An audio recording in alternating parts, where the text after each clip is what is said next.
Digital गुलामी साल 2075 में दुनिया नई टेक्नोलॉजी की गिरफ्त में आ चुकी थी।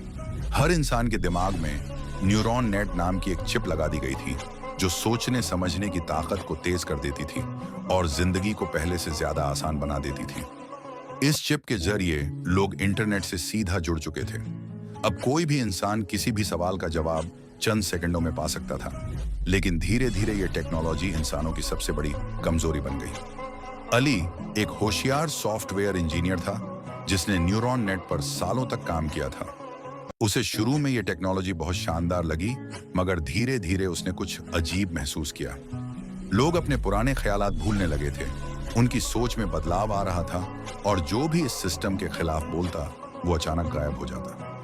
हकीकत ये थी कि न्यूरॉन नेट सिर्फ लोगों की मदद नहीं कर रहा था, बल्कि उनके ख्यालों को काबू में ले रहा था।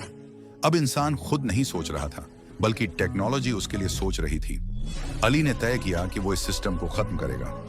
उसने एक खास वायरस तैयार किया जो न्यूरॉन नेट के कंट्रोल को तोड़ सकता था, मगर इसके लिए उसे सेंट्रल सर्वर तक पहुंचना था जो दुनिया के सबसे सिक्योर डिजिटल हेडक्वार्टर में था। यह काम नामुमकिन लग रहा था, लेकिन अली के पास कोई और रास्ता नहीं था। रात के अंधेरे में अली हेडक्वार्टर में दाखिल हुआ। उसने हाईटेक सिक्योरिटी सिस्टम को हैक किया और सेंट्रल सर्वर तक पहुंच गया। जैसे ही उसने वायरस अपलोड करना शुरू किया, अलार्म बज उठे। सिक्योरिटी ड्रोन और ऑटोमेटिक गार्ड्स ने उसे घेर लिया। अली को मालूम था कि अब उसका बचना मुश्किल है, मगर उसने बिना रुके आखिरी बटन दबा दिया। अचानक पूरी दुनिया में न्यूरॉन नेट का कंट्रोल खत्म होने लगा। लोग फिर से अपने ख्यालों पर काबू पाने लगे। उनकी दबी हुई यादें वापस आने लगीं और उन्हें समझ में आने लगा कि वो इतने सालों से एक डिजिटल गुलामी में जी रहे थे। अली ने इंसानियत को आजाद कर दिया था, लेकिन खुद कुर्बान हो गया। सरकार ने उसे एक गद्दार करार देकर पूरी दुनिया से मिटा दिया, मगर उसकी कुर्बानी बेसबब नहीं गई।